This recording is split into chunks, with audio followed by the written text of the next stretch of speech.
और 5 प्रत्याशी हमारे पार्टी से नामांकन करेंगे, जिसमें कि आप जानते हैं कि हाजीपुर की महान जनता की तरफ से, हमारे पार्टी के संगठन की तरफ से और भाजपा के संगठन की तरफ से ये बार बार मांग आ रहा था कि आदरणीय नेता चिराग पासवान जी को हाजीपुर में सेवा का अवसर दिया जाए, और वो अवसर मिला है। हमारी पार्टी की तैयारी बहुत पहले से चल रही थी और लगातार आप देख रहे होंगे कि हमारे प्रदेश अध्यक्ष जी के नेतृत्व में, राष्ट्रीय अध्यक्ष जी के निर्देश पर महत्वपूर्ण बैठकें की गई हैं, पूरे बिहार का भ्रमण किया गया है और सभी बूथों पर अपने पदाधिकारी कार्यकर्ता सबको मुस्तैद करने के लिए, सबको और संगठित करने के लिए, मजबूत करने के लिए लगातार क्षेत्र में कार्यक्रम चले हैं। तेजस्वी जी अगर झटका देने के लिए तैयारी कर रहे हैं तो झटका देते रहें, झटका देना उनका काम होगा और झटका देने वाले को जब झटका लगता है तो उसका एहसास होता है।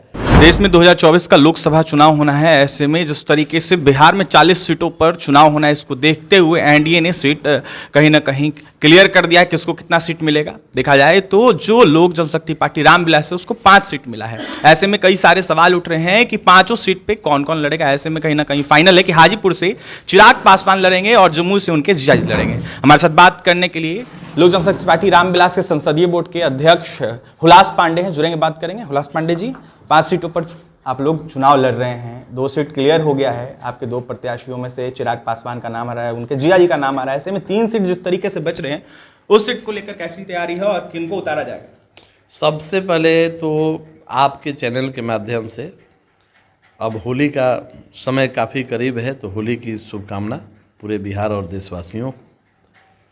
और वैसे हमारी पार्टी लोक जनशक्ति पार्टी रामविलास के राष्ट्रीय अध्यक्ष आदरणीय चिराग पासवान जी ने हमेशा ये कहा है और निर्देश रहा है उनका कि हम 40 सीट पर हमारे सभी पदाधिकारी, कार्यकर्ता, मतदाता मुस्तैद रहेंगे।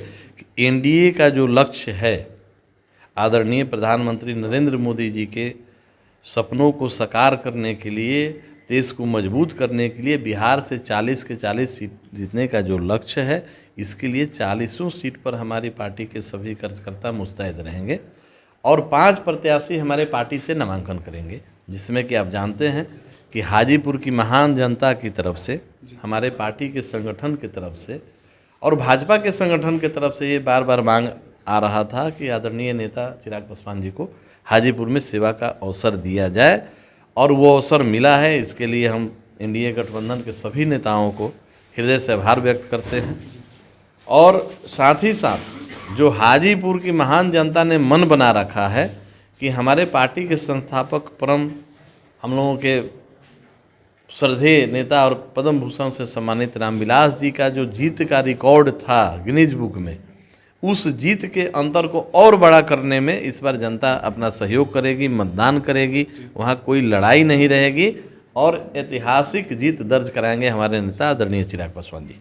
और 3 सीट बच रहा है, 3 सीटों को लेकर नाम आपने नहीं क्लियर किया। अब उसमें देखिए क्या है जी कि एक लोकतांत्रिक व्यवस्था है पार्टी के अंतर्गत, तो प्रथम चरण का चुनाव का आखिरी नामांकन का तिथि है 28। इसको लेकर अभी बिहार प्रदेश में संसदीय बोर्ड का जो बैठक हुआ था और जो सेंट्रल हमारा राष्ट्रीय पार्लियामेंट्री बोर्ड का जो बैठक हुआ दिल्ली में, तो उसमें सिर्फ एक सीट की चर्चा हुई और उस पर नाम फाइनल हुआ है। जमुई आप सब जानते हैं। बाकी सीटों का प्रत्याशियों का चयन, हाजीपुर की भी अभी औपचारिकता बाकी है। प्रदेश संसदीय बोर्ड में नाम प्रस्ताव आया है हाजीपुर से, अभी पार्लियामेंट्री बोर्ड में उसकी चर्चा होना बाकी है और बाकी 3 सीटों का भी अभी राष्ट्रीय पार्लियामेंट्री बोर्ड में चर्चा होना बाकी है, प्रदेश में चर्चा होना बाकी है। तो एक लोकतांत्रिक प्रक्रिया है, इसको हम लोग करेंगे और उसमें प्रत्याशियों का नाम का चयन जल्द ही हो जाएगा और इसके बारे में विस्तृत जानकारी हम लोग तब आपसे साझा करेंगे। पुराने चेहरे भी रहेंगे क्या नामों में? अभी देखिए, अब ये आकलन का विषय नहीं है, ये आकलन का विषय नहीं है, ये तकनीकी जो हमारी पार्टी में एक व्यवस्था है कि जिला से नाम आता है हमारे प्रदेश में पार्लियामेंट्री बोर्ड की बैठक की जाती है, उसमें उन नामों का सबका विचार करते हुए, चर्चा करते हुए सभी पार्लियामेंट्री बोर्ड के जो हमारे मेंबर रहते हैं उनके द्वारा चर्चाएं होती हैं। उसमें हम सभी प्रत्याशियों का ध्यान करके कि किनके जीतने की क्या संभावना है, किन्होंने पार्टी में अपना कितना योगदान दिया है और इन सब चीज़ों को देखते हुए फिर हम राष्ट्रीय पार्लियामेंट्री बोर्ड हमारे आदरणीय अध्यक्ष राष्ट्रीय चिराग पासवान जी को हम लोग देते हैं और वहाँ राष्ट्रीय पार्लियामेंट्री बोर्ड में चर्चा होती है और वहाँ पे नाम तय किया जाता है। कई लोग जो पहले आपके पार्टी में थे, जिन लोगों ने धोखा दिया कह सकते हैं, वो लोग लगातार आपसे मिल रहे हैं, तस्वीरें सामने निकल के आ रही है, ऐसे में महबूब अली कैसर हो और भी जो तमाम चेहरे वो लोग आ रहे हैं, तो कैसे उन लोगों को जगह मिलेगी कह सकते हैं, क्योंकि लगातार मुलाकात कर रहे हैं। देखिए क्या है कि पार्टी में पहले से जो भी हमारे सांसद रहे हैं और माननीय सांसद जो भी हैं, पार्टी में कुछ दिनों तक उनका अलगाव रहा, फिर पुनः पार्टी में उनकी वापसी हुई, कुछ कार्यक्रमों में उन लोग हिस्सा लिए। पार्टी के जो हमारे राष्ट्रीय अध्यक्ष आदरणीय चिराग पासवान जी, उनके बराबर संपर्क में रहे, आना जाना मिलना जुलना लगा हुआ है। लेकिन पार्टी का एक बड़ा तबका जो पार्टी के और पदाधिकारी हैं, कार्यकर्ता हैं, उनकी नाराज़गी भी है। इन सब चीज़ों का ध्यान पार्लियामेंट्री बोर्ड के बैठक में रखते हुए जो भी होगा एक बेहतर निर्णय किया जाएगा। तैयारी मजबूती के साथ आपकी पार्टी कर रही है? हमारी पार्टी की तैयारी बहुत पहले से चल रही थी और लगातार आप देख रहे होंगे कि हमारे प्रदेश अध्यक्ष जी के नेतृत्व में, राष्ट्रीय अध्यक्ष जी के निर्देश पर महत्वपूर्ण बैठकें की गई हैं। पूरे बिहार का भ्रमण किया गया है और सभी बूथों पर अपने पदाधिकारी कार्यकर्ता सबको मुस्तैद करने के लिए, सबको और संगठित करने के लिए, मजबूत करने के लिए लगातार क्षेत्र में कार्यक्रम चले हैं और हमारे सभी कार्यकर्ता बूथ स्तर पर मजबूती से तैनात हैं। एनडीए के झोली में इस बार बिहार से 40 सीटों को डालने का जो लक्ष्य है, उसमें लोक जनशक्ति पार्टी रामविलास के सभी कार्यकर्ता मजबूती से अपने योगदान करेंगे और लक्ष्य को प्राप्त करेंगे। एक तरफ एक अकेले मोदी हैं, दूसरी तरफ विपक्ष के कई सारे चेहरे हैं, लालू प्रसाद यादव, राहुल गांधी, सोनिया गांधी, साथ ही अखिलेश यादव, ममता बनर्जी, तमाम अनेक लोगों का चेहरा दिख रहा है। तो क्या लगता है एक अकेला ही मोदी काफी है? नहीं, नरेंद्र मोदी जी आदरणीय भारत के प्रधानमंत्री, यशस्वी प्रधानमंत्री नरेंद्र मोदी जी अकेले कहाँ हैं? हम समझते हैं कि 125 करोड़ जो हमारे भारतवासी हैं, सबका स्नेह, सबका सहयोग उनको प्राप्त है।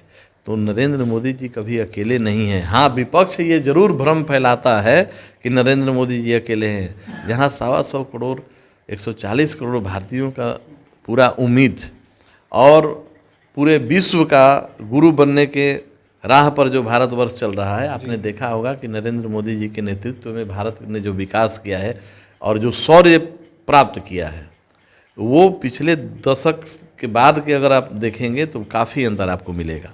जहां पूरे विश्व में 11वें स्थान पर भारतवर्ष वित्तीय स्थिति में आता था, वहां 5वें स्थान पर है। तो एक बड़ा अंतर देखेंगे तो काफ़ी अंतर आपको मिलेगा। जहां पूरे विश्व में 11वें स्थान पर भारतवर्ष वित्तीय स्थिति में आता था, वहां 5वें स्थान पर है। तो एक बड़ा अंतर आया है।